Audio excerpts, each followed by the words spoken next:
Namipite tukala sangai festival Manipura hongkipat esante CSO sole tingnoi keloi khom phabe min IDP so panhuna zia ki phinna wakuna boinho Sisipur district lang torbul lang le kangui lang kanglatumbi buffer zone ho gya Phutkeh dinga agun na ho thu hui in sei diu hi zin abula pana achaina gya ibet wa in ngai chai divin enti min hi a topinga lupai jeng lew hen tuchung Ehsan ten torbung lang ahin Phutkeh ding agel naw hi amo bolu ahi pon thilkibol jo se hi abul lo le chule agonga lo le thilkibol hi thailo ahi in hi thua hi korkomi CM lui biren aleng pau sanazau bale rambai tengol te jong agonga pang ahi in hi theoji ahin abula pat ngain abula pat ga seikit tari hi ti ve angai festival hungki pat ding ko na pana hi om ding hi IDP son ga laita hi je a hi anaza nom lo hi in athil ngai to hi phaisunga korkomi hole CSOs chule thinoi phabet men jong atosot hi in ahin governor pan jong alungyal bangta in ana boldo ongalin ana hongdo ota na hi hitia governor pan athoseu aki phinnaw adon se lo ji uvin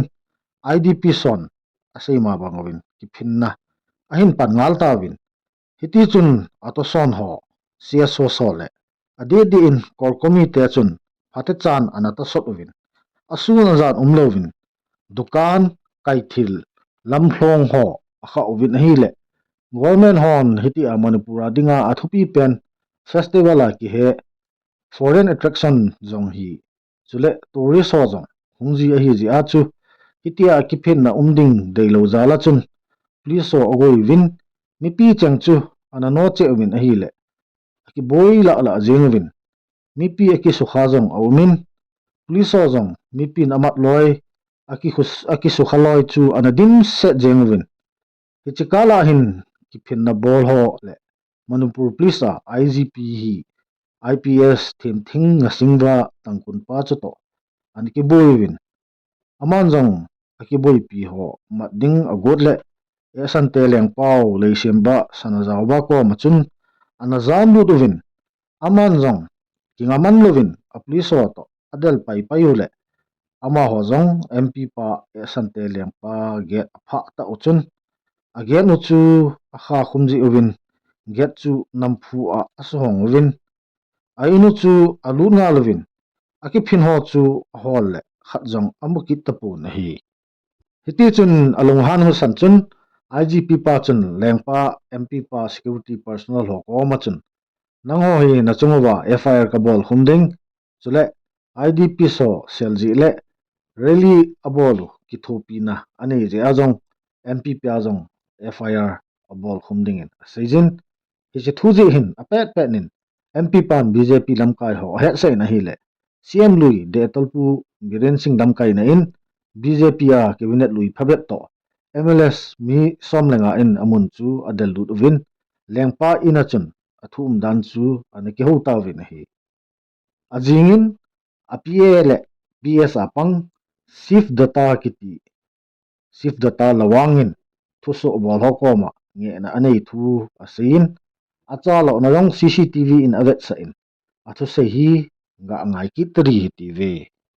an asigumba fiumda position da leiriba akoigi singtam animangna akoigi puk nonjariba kai khunajariba loinana honorable MP oiriba y plus security oiriba ining thogi gate sida ngasi moigi asoiba moigi asonba mayam singdo madu kupsan ba yanabagi damakta mathau phaba sadana akoigi ining thogi gate sida mayana laiba kalga sangiba gate sida masaida namkhairaga gate to namkhairaga sangakpa mathau tawjariba hanadagi masaida thodo watho mayam thokrabanina mathau ningking tawriba mayam singa line up tohandana madaidu FIR pani adu tawni na photo kaptana singa tawba na adigi konungsidagi loina ma hairiba ITP mayam si yoga thamaga madaidu da khoi mayam na irangja honbagi mongda madu hairama singse masi akoi yam nuaijade koi ngasai ultrasound gi koi gi angomning thongna adigi koi gi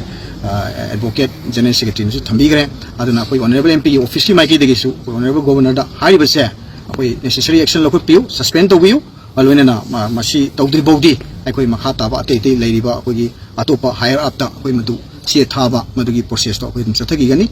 amana sei hi achom lamen ga sei lew hen abulanga asei ho khu enjoy sei ho chu hitan azona langa asei khu hitia dampho a thilki bol ho hi kanom pu win governor koma lekha ki pi hitan ama hi gangchela suspend ki bol hen ati hi na hi hitia hi manipur police a jong eho emi ho asanglang tu ding zo sele ami pi phaisung manipura ko na eino do zo jong hi panmun sang tu ding hi Ehsan tela a jong umlo hitan to hi ama hi manipura thinglang mi police a din mun sang loi tu pen a hi ji a hi hitia hi a bol ki no hi kinin hi chi thu so ji hin IGP pa panhu na le achunga thilsu Ehsan ten a sei ho demna in ukeng ne ho sunga tribe mina CSOs ke zo sin PR bol ki dovin ajinga chun demna sang ta an nei so kai ki dovin iti chun ama hon jong EP a bol wang wa chun aban chalbe theite lowin hichi PR a bol a chun anaki chai ki ta vin hi hitia hichi ho thu ki boina thu so jing pe hin arambai tengol ho chutle aleng pau sana jaw bale biren chule korkomi hon hichi IDP so hi sangai thu se se ji a manipur sung boina asepwa hitia mi pi in a support a bol now hi avet ule hichi IDP so hi mancha government in buffer zone asim ta ke sa na ding lampi hi gu thim chan lung thim nei te in ahim gong kita ven hi hichi lunggel nei pumin IDP sa mo po lam kai ho to mi pi het lovin ki ho na anei win amasa pena bolding chu IDP son government ko ma kain lang ka jot nom ta ve kain langa ka kile ki deu hetai ti sa IDP sangai festival zaw deilo zia ki phin amizo se ho hi mancha alungpunu daiwat bol pi ding aki gongal tawin hiti chun Ehsan pi honjo alam kai ho nung put di ta chu helovin atho sei chu anomuwin sisipur langa buffer zone ho chu ahin delovin ahong ki jot ngal tawin hi ahin phugak chaw ikai ahin pha wachun aban chiding chu security hon azada tawin hichimuna chun hichijan chun boina so ta pi chu ana so in electric post so ahianovin atinga pangho police le security ho to chun akina un songa jong asepuvin ahin aban chu achal be thei de ta puwin hi enela boina asep now video ho hi tham khat ga ve kitari hi ti ve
Tukaro.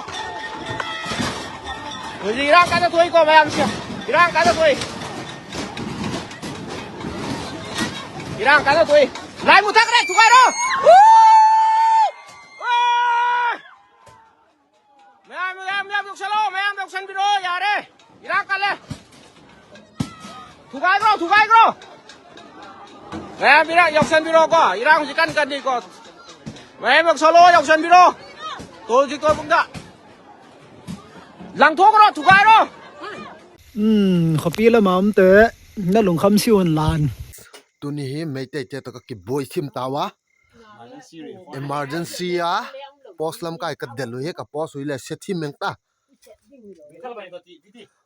tu hi mei chang hung tung nai po mei chang tung pha meite te chung ki sato dan ta meite te hi tu ho apok dung dung wa ma ho pok dung dung tawa keu chu ka pan nai puwa lang khana e ho lang ho e mi ho jong vivi ho a hi a mi pi gal hang san ta cha pa ho chu torbung lang chule buffer zone a check post phabe men king sam deulo he lin ananga ovin ong thum lo phadu chun alungu ana hang zata ven a hi om dan hi hongole a hi na chi upu do a e san te zat ham phat hi chai do ding chan san hol dan a hi gele galmi ki chalo mong mong nam khat wang chu hi vin a hi dan hi mu thei a umumin ama ho chana kun hin chu ho hi vet le inami teo go thlang ho vivi ho zo se hi pa cha jang se jeng vin hi hiti chun Ehsan ten hi idp so sangai festival la kuna alongyalu daiwat a hin bol nau thu hi kangpo pi kangwei lang gein jong zani chun ludingin ong ki zo vin kangla tombi ge a hin phamanu vin hi hi a khelule